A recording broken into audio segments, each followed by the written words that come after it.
I don't know what any of you are going to end responsible for helping save tens of thousands of lives. He was funny.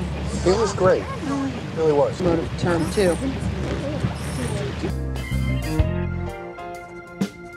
Stop with the ball, please. 2, 3, now. Wow. Well, said he was going. Wow. Mine. For now. Whatever you do, don't let them think that it's perfect. Absolutely perfect. I love it.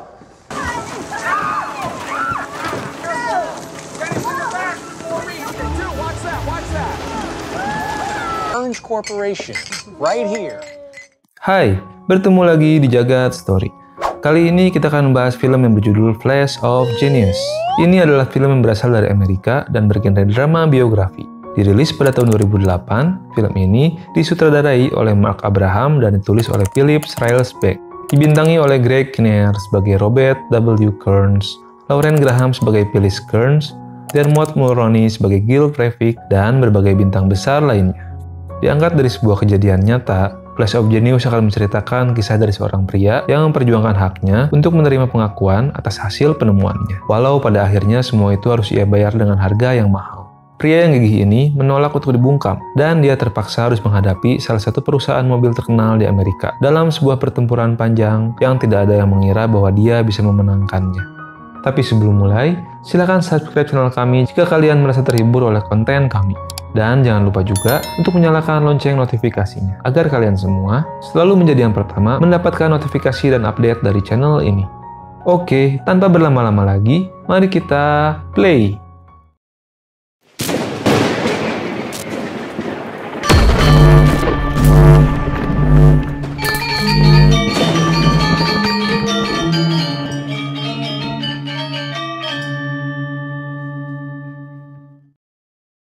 Dikisahkan 3 tahun sebelumnya, Robert Kearns dan keluarganya sedang berada di dalam mobil dan diguyur oleh hujan yang tidak terlalu lebat.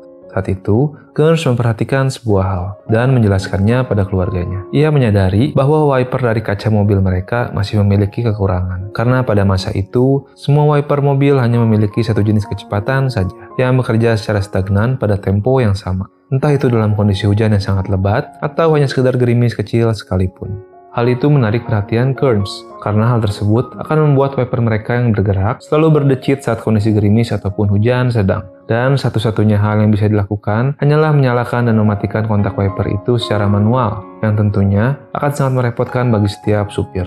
Sesampainya di rumah, ia memperhatikan matanya yang berkedip dalam tempo yang selalu tepat saat diperlukan. Ia pun lalu mendapat inspirasi dari situ. Malam itu, Kearns langsung membongkar wiper yang ada pada mobilnya. Ia mengotak-atik mesin dari wiper itu agar bisa berfungsi seperti yang ia inginkan. Tapi percobaannya pada malam itu masih gagal, dan tanpa terasa, pagi pun akhirnya tiba. Kearns memiliki keluarga yang cukup besar dengan 6 orang anak. Di pagi hari mereka, istrinya pun sibuk menyiapkan sarapan dan semua keperluan mereka sebelum beraktivitas. Kearns pun lalu berangkat kerja. Ia adalah seorang dosen teknik elektro di sebuah perguruan tinggi.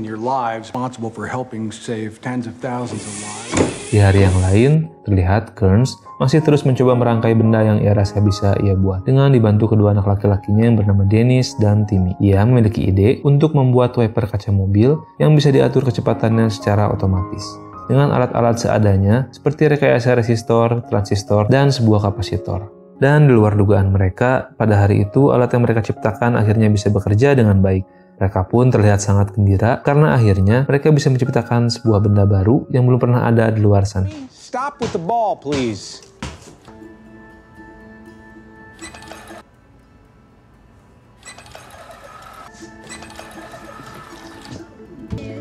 Now.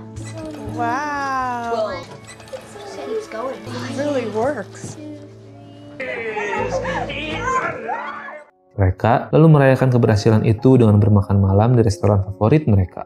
Pada malam itu, Kearns mengungkapkan visinya pada istri dan semua anak-anaknya yang masih kecil. Ia bermimpi bahwa nanti mereka lah yang akan menyediakan dan menjual sendiri wiper otomatis mereka itu pada dunia. Kearns Corporation, kira-kira itulah yang ada dalam mimpi. Kemudian, temannya yang bernama Gil Traffic mengenalkannya pada beberapa rekan kerjanya di perusahaan untuk membantu Kearns dengan temuan barunya itu. Kearns pun lalu mendemonstrasikan alatnya tersebut pada mereka. Ia memberi nama alatnya itu The Kearns Blinking Eye Wiper. Walau kurang menyukai namanya, mereka menyukai alatnya itu karena bisa berfungsi dengan baik. Kearns menginginkan hak untuk memproduksi sendiri alat temuannya itu. Partner dari Jill sempat meragukannya. Kearns memang tentunya adalah seorang engineer dan ahli di bidang itu. Tapi ia tidak memiliki pengalaman apa-apa di bidang manufaktur produk. Tapi mereka tetap membantu Kearns untuk mendapatkan hak paten dan mempromosikan temuannya tersebut. Dan pada suatu pesta, Jill dan partnernya memberi kabar pada Kearns telah membuat perusahaan Ford Motor tertarik untuk melihatnya. Sudah hampir setahun mereka membuat sebuah departemen khusus untuk bisa membuat wiper otomatis seperti yang Kearns ciptakan. Tapi mereka masih belum berhasil membuatnya, dan mereka menamai alat seperti itu dengan nama The Intermittent Windshield Wiper. Kearns pun sangat senang sekaligus kaget dengan berita tersebut. Kearns akhirnya diundang untuk datang ke Ford Motor Company. Jill meminjaminya sebuah mobil mewah untuk Kearns pasangi wiper ciptaannya tersebut. Ia diminta untuk mendemonstrasikan alat temuannya itu di hadapan Frank, kepala bagian Research and Development dari Ford. Saat pertama mendemonstrasikannya, alat tersebut tidak bisa bekerja. Kearns dan Jill sempat panik pada awalnya. Namun setelah dicek kembali, ternyata ada sebuah sikring yang lepas. Lalu setelah sikring itu kembali dipasang, alat ciptaan Kearns tersebut akhirnya bisa bekerja dengan baik.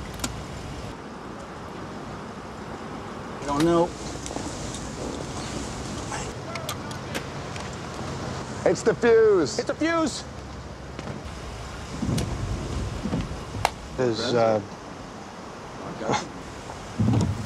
It'll do that all day.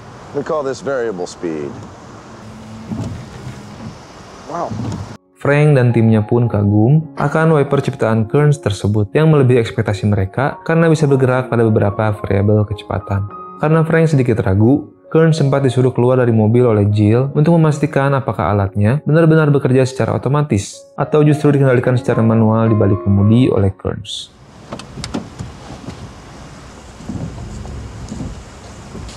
At a minimum, it's going to have to run 1.5 million. Dan sekali lagi, mereka dibuat kagum karena alat itu benar-benar berfungsi secara nyata. Frank sempat beberapa kali meminta pada Jill dan Kearns untuk diizinkan melihat cara kerja wiper tersebut.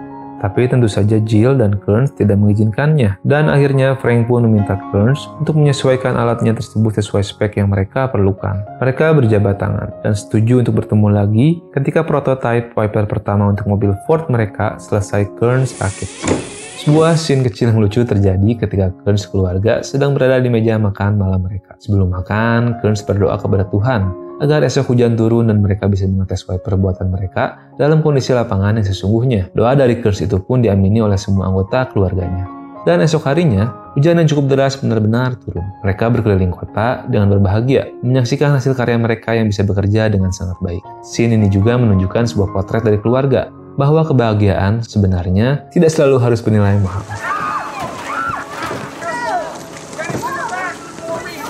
Hey! Oh, you see that car across the street? Scene beralih pada perbincangan antara Tyler McLean, CEO dari perusahaan Ford kala itu, bersama dengan dua bawahannya. Mereka sangat ingin segera memiliki wiper buatan Kearns di tangan mereka, karena mereka sedang sangat dikejar deadline untuk unit baru kendaraan mereka yang akan segera diluncurkan. Bawahannya berkata bahwa Kearns ingin memproduksi sendiri wiper ciptaannya tersebut. Hal itu membuat Kearns sangat berhati-hati dan tidak membiarkan mereka melihat langsung bagaimana wiper tersebut bisa bekerja. Lalu Kearns dan Jill pun dipersilakan masuk. Mereka berkenalan dan langsung berbincang pada pokok bahasan. McLean berkata bahwa wiper termasuk dalam kategori alat keamanan, dan mereka memerlukan izin atau approval dari sebuah lembaga yang ada di Washington. Maka dari itu, mereka memerlukan unit asli dari Kearns secepatnya, agar mereka bisa mengejar deadline dari peluncuran mobil baru mereka. McLean pun terus meyakinkan Kearns bahwa alatnya akan aman bersama mereka, dan mereka semua ke depannya akan terus bekerja sama pada banyak unit mobil yang akan Ford produksi. Kearns, yang memang tidak terlalu mengerti soal perizinan dan bagaimana sebuah perusahaan otomotif bekerja, tampak mempercayai ucapan dari McLean tersebut. Mereka pun lalu berjabat tangan, seolah menandai awal dari hubungan kerjasama mereka. Hari pun berlalu. Terlihat Kearns dan istrinya melihat-lihat sebuah pabrik kosong yang rencananya akan mereka sewa untuk tempat memproduksi wiper ciptaan mereka. Terlihat mereka sekeluarga tawar-menawar harga dengan agen penjualan dari tempat tersebut. Di kesempatan yang lain juga, Kearns terlihat sedang menandatangani kerjasama dengan agen penjualan dari perusahaan Motorola. Nanti rencananya mereka lah yang akan menyuplai semua transistor dan sirkuit untuk wiper yang akan Kearns produksi. Kala itu, Motorola memang masih menjadi salah satu perusahaan elektronik terbesar di dunia. 3 bulan kemudian, Jill mengajak Kearns bertemu di sebuah kafe. Di sana, Jill memberi Kearns sebuah berita buruk. Ia berkata bahwa Ford ingin keluar dari kerjasama mereka. Tentu saja Kearns sangat syok mendengar berita itu. Ia tidak mempercayainya dan sedikit menekan Jill untuk mengusahakan negosiasi kembali dengan Ford.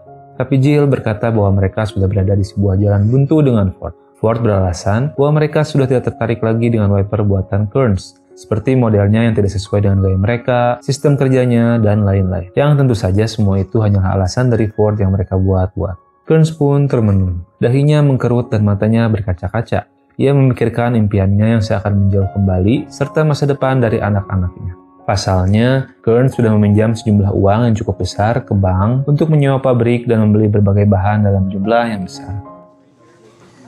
They want out, Bob. Out? They're not ready yet, and they're not. I don't know. I closed on the operating loan. It's dead there, Bob. Transistors. We're gonna figure this out. All we gotta do is take it to another. Bullshit. Oh my God. My kids. It's my kids. Wah, kejam juga ya Ford di dalam cerita ini. Mereka secara jelas sudah mencuri sebuah karya milik orang lain yang sialnya memang belum selesai dibuat hak patennya oleh Kearns. 18 kemudian terlihat Kearns sedang berada di sebuah perpustakaan. Saat dia hendak pulang dan sedang menuju ke mobilnya, hujan yang cukup deras turun kala itu. Dan Kearns melihat 2 buah mobil Ford yang sepertinya sedang menggunakan wiper buatannya. Kearns yang penasaran pun lalu mengikuti mobil-mobil itu sampai ke sebuah acara yang sedang diadakan oleh Ford. Ternyata itu adalah sebuah acara peluncuran perdana untuk memperkenalkan tipe mobil baru mereka pada publik. Sebuah tipe baru dari Ford Mustang mereka. Dan ternyata mobil baru mereka itu sudah menggunakan intermittent windshield wiper buatan Kearns. Ford memperkenalkan wiper baru mereka itu dengan bangga dan mengklaim bahwa mereka lah yang pertama menggunakannya di dunia. Tentu saja Kearns terlihat kesal. Ia pun melihat Tyler McLean ada di acara itu dan mencoba menghampirinya. Tapi saat hendak mendekatinya, 2 orang security menahan Kearns dan memintanya untuk segera keluar dari tempat itu karena tidak memiliki tiket undangan. Kearns lalu bertemu dengan Jill dan pengacara dari perusahaan mereka. Ia menceritakan semua kejadian di malam yang lalu. Ia melihat dengan jelas bahwa Ford telah menggunakan rangkaian transistor, kapasitor, dan resistor yang telah ia ciptakan untuk wiper buatannya. Emosi dari Kearns pun meledak-ledak. Pengacara mereka pun berkata bahwa mengurus kasus dari pencurian hak paten adalah hal yang sangat sulit di pengadilan. Jill dan rekan kerjanya lalu mencoba menenangkan Kearns dan berkata bahwa semua akan baik-baik saja dan mereka akan memperjuangkannya dengan cara yang benar. Beberapa waktu pun berlalu. Kearns sekarang terlihat semakin tidak karuan. Dalam rutinitasnya sebagai seorang dosen, ia tidak mampu berkonsentrasi dan mengajar dengan baik. Sekarang pun Jill sangat sulit untuk ia hubungi. Kearns selalu mendatangi kediaman Jill tanpa pemberitahuan sebelumnya. Di sana mereka sedikit berdebat tentang Jill yang tidak bisa terlalu aktif melawan Ford, karena hal itu tentu saja akan berdampak pula pada perusahaannya dalam dunia bisnis. Kearns selalu berkata bahwa ia akan melawan Ford seorang diri, dengan nada yang marah. You even call my father for crying out loud. He's sick. Then we take him to court. Is that right? Tell me one thing. Are you backing out of this? You need to take a hard look at reality and realize what we're up It's against. not about money. This is about right and wrong, and you know it. I need to get back to my dinner, so we'll continue this. I'll go it alone. No, Bob, leave it alone. Kearns dan istrinya tidak mampu menyewa pengacara saat itu, membuat mereka terpaksa harus mempelajari dan membuat surat tuntutan mereka sendiri. Pada suatu malam, Kearns yang sudah cukup putus asa mengikuti sebuah mobil keluaran baru dari Ford sampai ke rumah pengendaranya. Saat pemilik mobil itu sudah masuk ke rumahnya, Kearns secara nekat mendekati mobil itu dan mencuri sirkuit wipernya. Sialnya, pemilik dari kendaraan itu tiba-tiba melihat apa yang dilakukan Kearns dari jendela rumahnya. Kearns pun panik dan segera menyelesaikan niatnya. Ia berhasil mencabut sirkuit dari wiper itu, lalu kabur dengan lemparan gelas dari pemilik mobil Ford tersebut.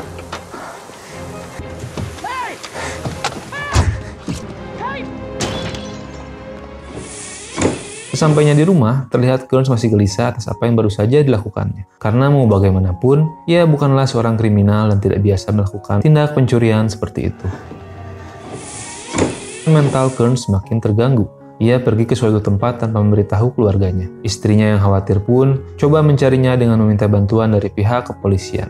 Kearns akhirnya bisa ditemukan polisi saat ia berada dalam sebuah bus menuju sebuah tempat.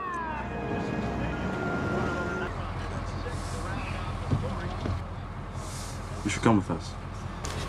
I'll take that for you. It's for my kids. Don't you worry, sir.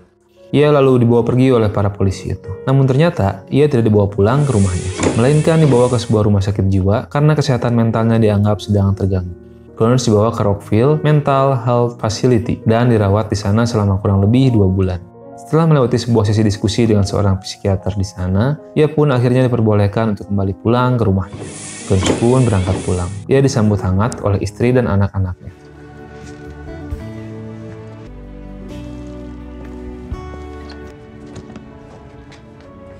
Guys, Tim?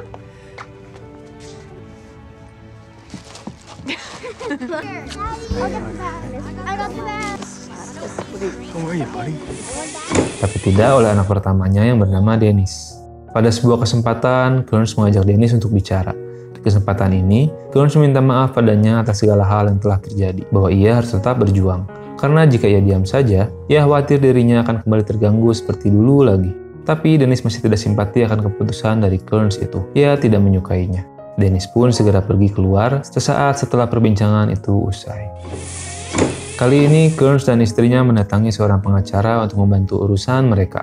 Pengacara itu menjelaskan bahwa tidak mudah untuk menuntut sebuah perusahaan besar seperti Ford Motor. Namun ia bersedia membantu kasus Kearns tersebut dan membuat sebuah perubahan dari ketidakadilan yang terjadi. Pengacara itu lalu meminta tolong pada Kearns untuk sesegera mungkin melibatkan Traffic Automobile, perusahaan milik sahabatnya Jill yang sampai saat itu masih menjadi salah satu pemilik hak paten dari wiper ciptaan Kearns. Kearns dan Jill pun lalu bertemu. Kearns memerlukan berkas hak paten alat buatannya yang sekarang masih ia miliki bersama dengan perusahaan milik Jill. Jill pun mengerti dengan apa yang Kearns maksud. Ia lalu memberi kode pada Kearns untuk berpura-pura menuntut perusahaannya dan memberikan hak paten tersebut. Dan nanti mereka akan menyetujuinya dengan mudah. Tapi dengan catatan bahwa Jill dan perusahaannya tidak memiliki sangkut paut apa-apa lagi dengan wiper ciptaan Kearns. Dan nanti mereka pun tidak akan menjadi saksi atas kasus apapun yang melibatkan Kearns. Kearns pun menyetujuinya, dan akhirnya perusahaan milik Jill sepakat untuk memberikan hak paten tersebut pada Kearns, membuatnya kini menjadi seorang pemilik tunggal dari hak paten wiper ciptaannya yang masih bernama The Blinking Eye Wiper. 1 tahun pun berlalu, Kearns dan istrinya diundang untuk bermakan malam oleh pengacara mereka dan asistennya. Pengacara mereka memberi kabar bahwa ia telah menerima telepon dari seorang pria yang bernama Charlie DeVault, yang merupakan perwakilan dari Ford Motor Company. Pria itu memberi tawaran uang sebesar $250,000 kepada Kearns untuk tidak membawa lagi permasalahan mereka ke persidangan.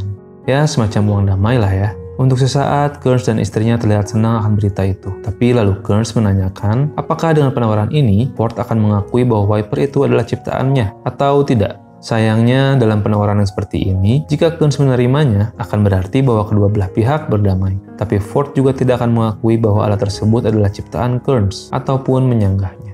Air muka Kearns pun kembali berubah. Ia dengan tegas menolak tawaran itu, dan berkata bahwa ia tidak akan mengambil cek tersebut.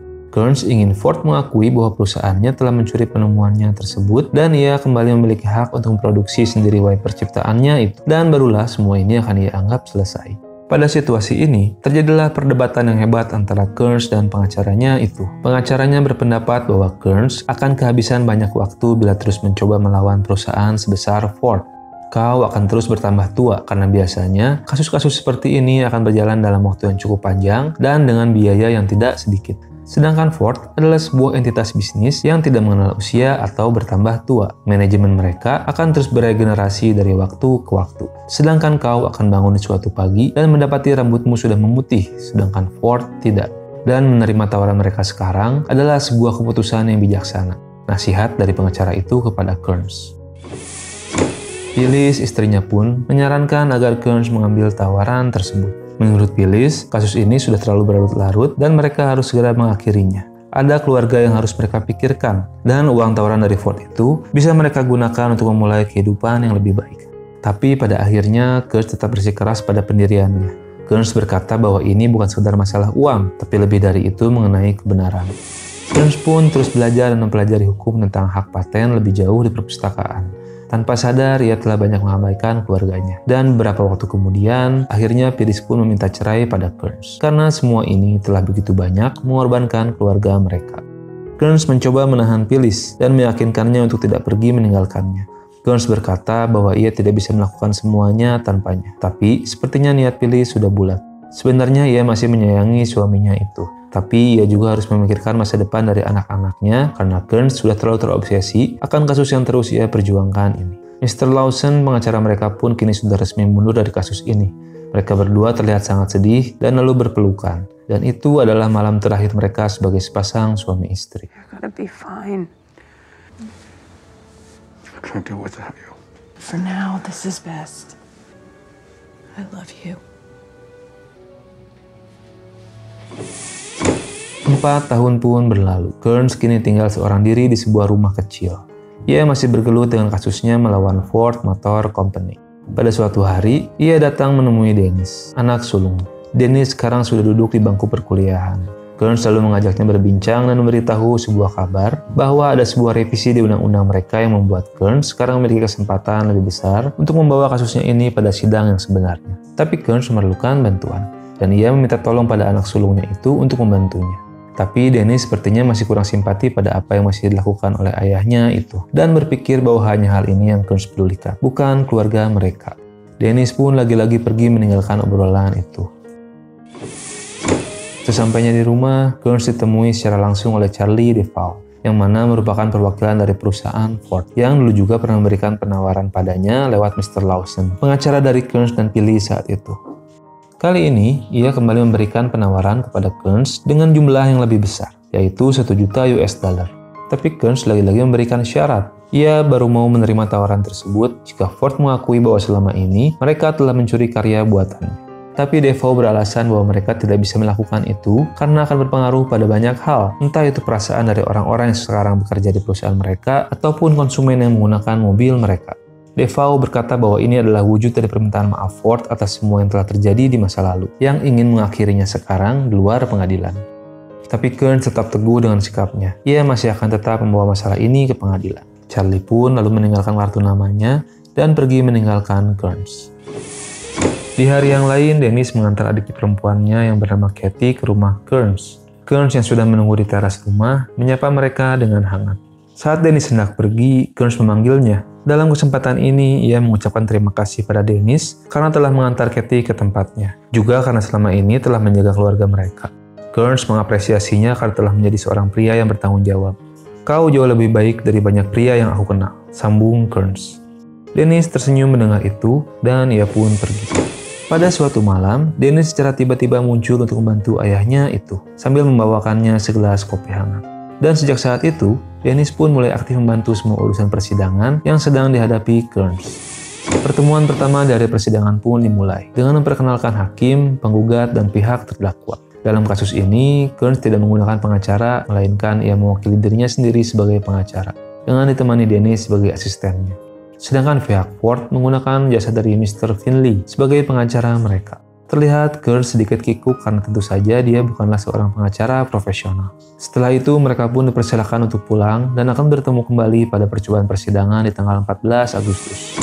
Dan selanjutnya, semua anak dari Kearns membantu ayahnya tersebut, seperti mengurusi semua dokumen, membuat naskah pembelaan, mengumpulkan alat bukti, dan lain sebagainya. Mereka sekeluarga bersama-sama melawan Ford di kasus ini. Pertarungan pun dimulai. Mereka saling beradu argumen mengenai paten dari wiper tersebut. Mereka menghadirkan beberapa orang sebagai saksi termasuk pihak Motorola yang justru sepertinya tidak memihak pada Kearns dan menyangkal bahwa rangkaian transistor dan kapasitor yang saat itu Kearns pesan bukanlah yang pertama kali bagi mereka. Di dalam persidangan, pihak Ford juga membantah secara keras bahwa mereka telah melakukan kerjasama dan membuat perjanjian tak tertulis dengan Robert Kearns. Namun Kearns mengungkapkan kejadian yang menurutnya benar bahwa pada saat itu pihak Ford meminta salinan spesifikasi dari wiper buatannya dan menanyakan harga unit dari wiper tersebut. Argumen selanjutnya pihak Ford menghadirkan seorang ahli untuk mengatakan bahwa alat yang Kearns temukan hanyalah sebuah rangkaian elektronika dasar yang terdiri dari rangkaian kapasitor, variabel resistor, dan transistor yang memang merupakan sebuah rangkaian standar dalam elektronik sehingga tidak bisa dikatakan bahwa itu adalah sebuah temuan yang baru. Kearns selalu merespon dengan argumennya bahwa alat temuannya itu ibarat seperti kumpulan kalimat indah dalam sebuah novel terkenal. Novel tersebut hanya merangkai kata-kata yang sudah sejak lama ada, yang juga terdapat di dalam kamus bahasa, yang lalu menjadi sebuah rangkaian kalimat yang baru. Tidak ada kata-kata baru yang muncul di dalam novel tersebut. Tetapi tetap saja, novel itu bisa disebut sebuah karya yang baru, dan penulisnya mendapat kredit dari hasil tulisannya tersebut. Begitu pula yang terjadi pada wiper buatannya. Temuannya tersebut bukanlah temuan yang dibuat dari bahan-bahan atau rangkaian yang belum pernah ada sebelumnya. Tetapi wiper buatannya adalah rangkaian baru dari bahan-bahan yang sudah ada itu, sehingga bisa menciptakan sebuah alat yang baru dan belum pernah ada sebelumnya. Dan hampir semua inventor dalam sejarah dunia harus atau terpaksa menggunakan alat yang ada di sekitar mereka untuk mereka rubah dan modifikasi. Sama seperti para penemu telepon, satelit luar angkasa, dan yang lainnya, yang membangun dan membuat alat tersebut menggunakan bahan-bahan yang memang sudah ada sebelumnya. Persidangan demi persidangan pun terus berlanjut. Semakin banyak orang yang mendukung Kearns dalam kasus ini, termasuk mantan istrinya Phyllis yang hampir selalu datang pada semua persidangan. Pada persidangan kali ini, Kearns menjadi saksi sekaligus pengacara bagi dirinya sendiri. Ia mencoba menjelaskan apa sebenarnya konsep dari alat temuannya tersebut. Kearns pun lalu mulai menjelaskan bahwa pada tahun 1941, persidangan menemukan gagasan bahwa di dalam proses menciptakan sesuatu, si penemu harus mengalami sebuah momen pendek yang mereka sebut a flash of genius untuk memenuhi syarat mendapatkan hak paten. Kalau diartikan ke dalam bahasa kita, mungkin artinya kilatan jenius kali ya.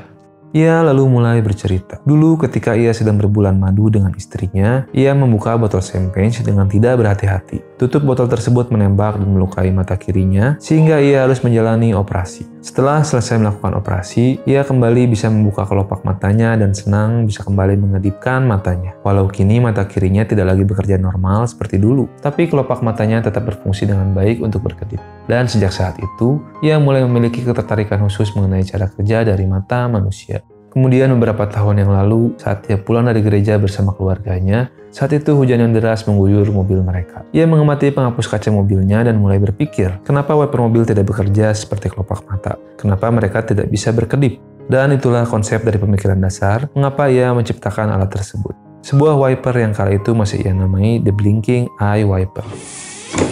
Persidangan hari itu pun usai. Kearns yang sedang beristirahat di rumahnya bersama dengan anak-anaknya didatangi secara tiba-tiba oleh Charlie DeVoe pada malam hari. Kali ini DeVoe kembali menawarinya uang, tapi dengan jumlah yang jauh lebih besar, yaitu 30 juta US dollar. DeVoe mengajukan penawaran tersebut di depan anak-anak Kearns. Dengan jumlah yang begitu besar, kali ini Kearns meminta anak-anaknya yang memutuskan apakah akan menerima tawaran tersebut atau tidak. Karena Kearns merasa anak-anaknya pun sekarang memiliki hak untuk bersuara karena telah banyak terlibat dalam kasus ini. Tapi di luar dugaan, Dennis dan semua adiknya berkata tidak dengan tegas. Kearns hanya tersenyum mendengar jawaban dari anak-anaknya itu. Dan lalu ia mempersilahkan DeVoe untuk segera pergi dari kediaman mereka. Bob, what do you say? $30 million. 30 million? Yep. Can you imagine what that would mean for their future? What do you kids think? I've put you through all this. You certainly earn the right to say anything you want to say.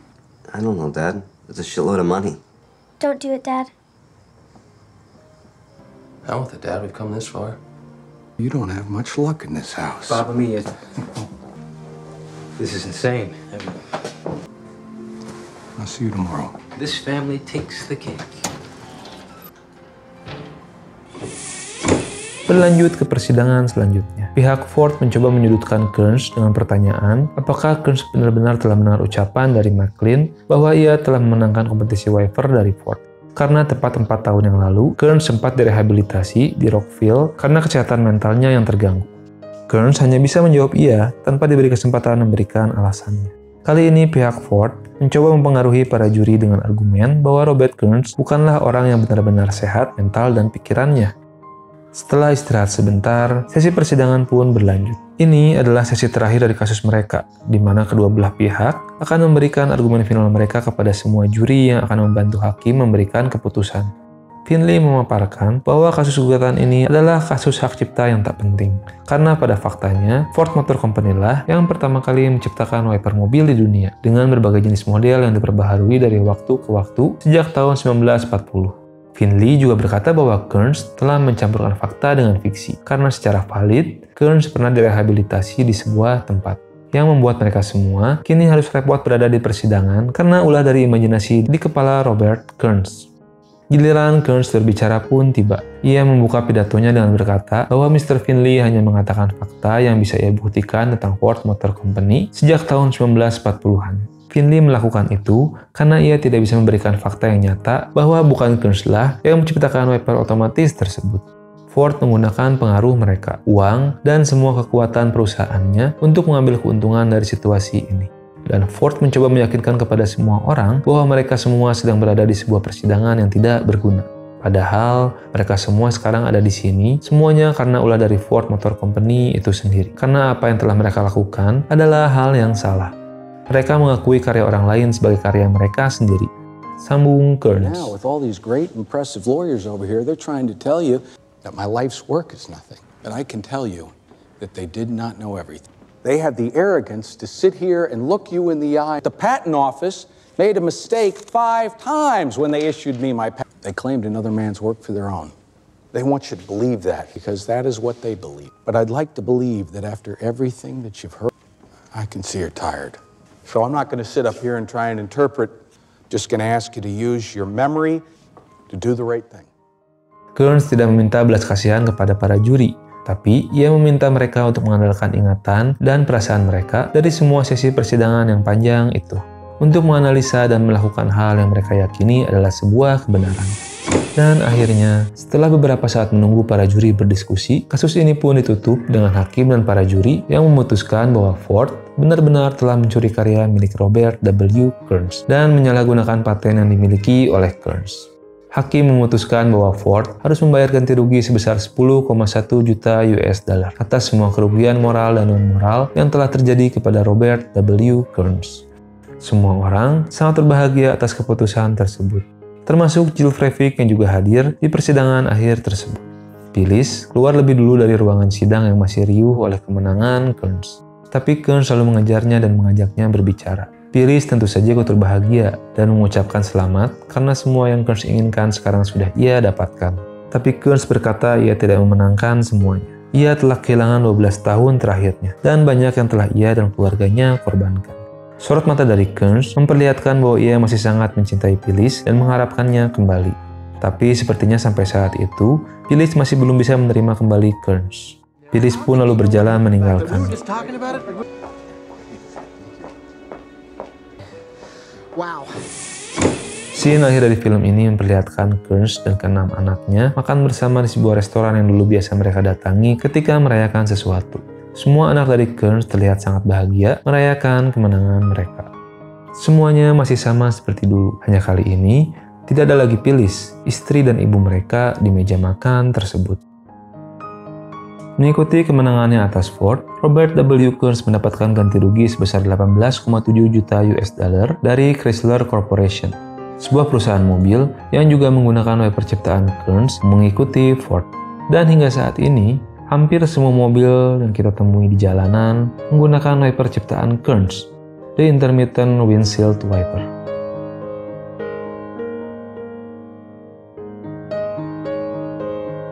Tamat.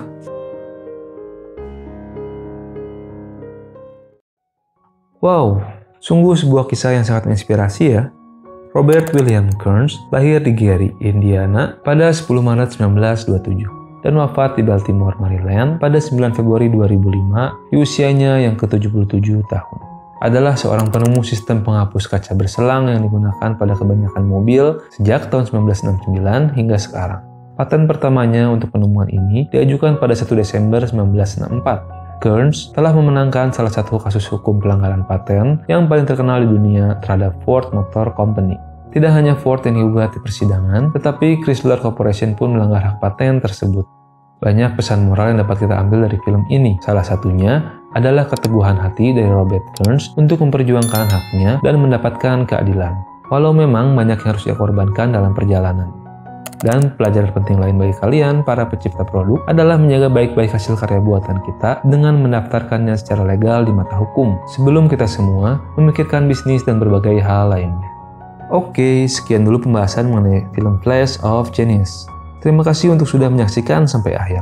Tonton juga berbagai story, review, rekomendasi film, dan berbagai pembahasan kami yang lainnya. Silahkan tulis di kolom komentar jika kalian punya request film-film lainnya untuk kami bahas. Dan kalau kalian memiliki pandangan atau pendapat lain tentang film ini, jangan ragu juga untuk tinggalkan pesan di kolom komentar. Tetap jaga kesehatan, rajin cuci tangan, dan selalu jaga jarak aman. And see you next play.